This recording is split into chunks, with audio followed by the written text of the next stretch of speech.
project coordinator is a great way to get your foot in the door of project management, generally speaking. And in this video, I'm going to share with you some things, essential things that you need to consider if you're going to kickstart your project coordinator career.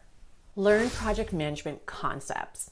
So as a coordinator, it's going to be really important that you have a very clear idea on terminologies and concepts within project management. So these could be simple things like, what is scope creep? What is a scope template? What are the stages of project management? Which again is something that's going to be really important for you to learn.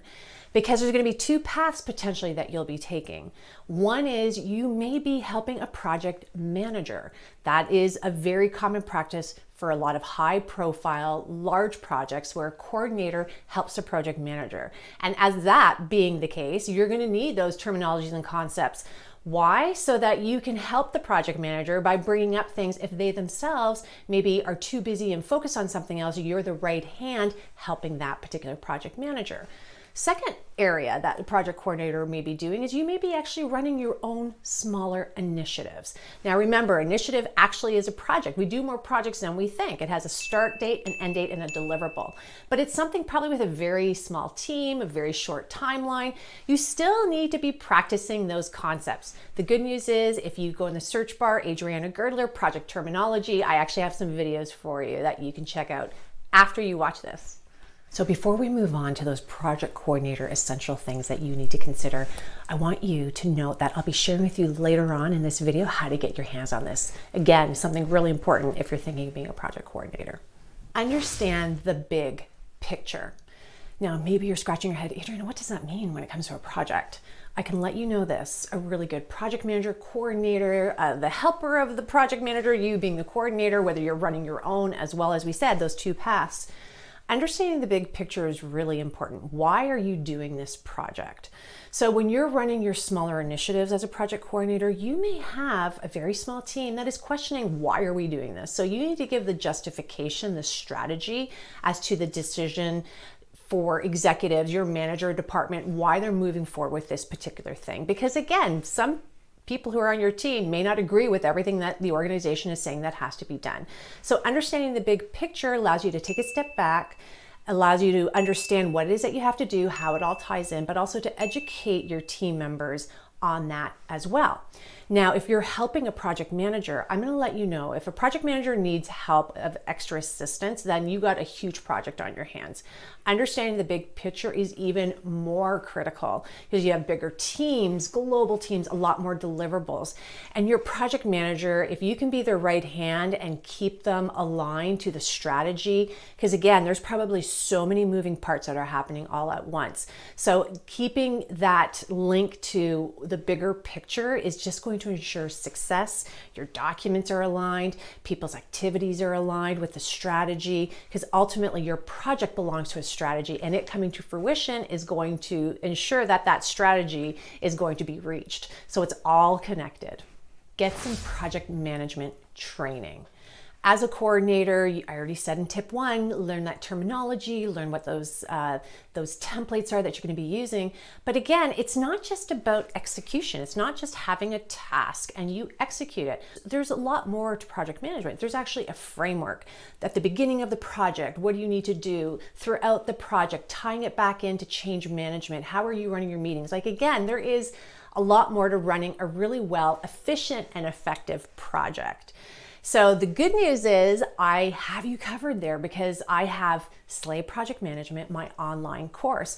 And what's really cool is I just launched a pro version, which gives you not only the course content, but weekly group coaching calls and an AI project tool that's going to help you fill out those templates.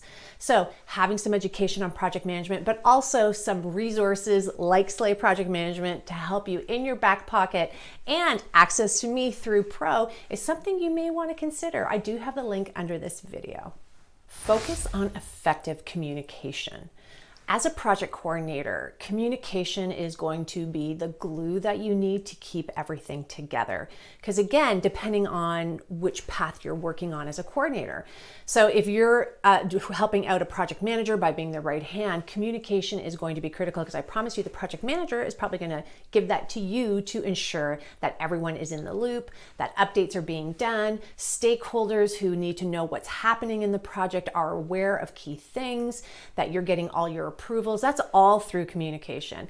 I can't stress enough the importance of having a really good, strong communication plan.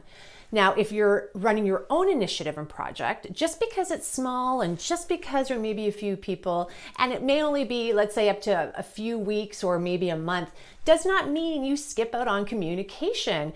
It's still critical that you speak to the right people. You still speak to the right stakeholders.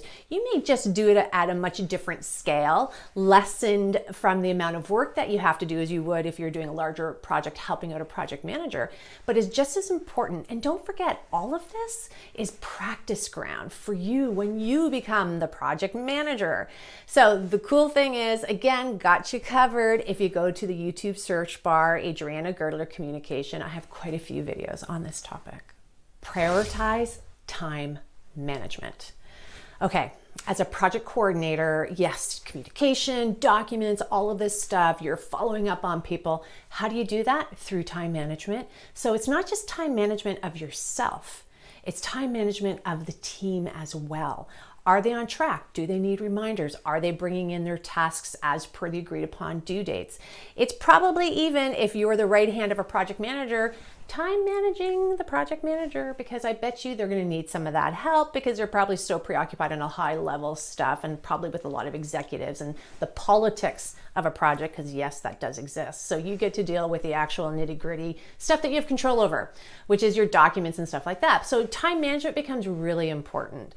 And even when you're running your own smaller initiatives, understanding how to do that so that you don't burn yourself out, so that you're actually extremely organized with your time.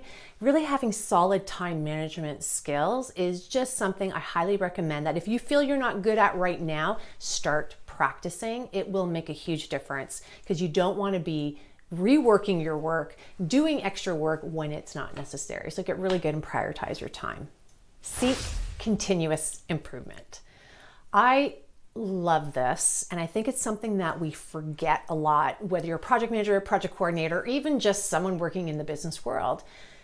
There are no two projects that are the same, and even scenarios and situations, there's always room for growth and opportunity to be a better individual, so that you can grow as an individual professionally and personally, as well as with projects. So the next time you go on a project, you are learning from the past one that you did.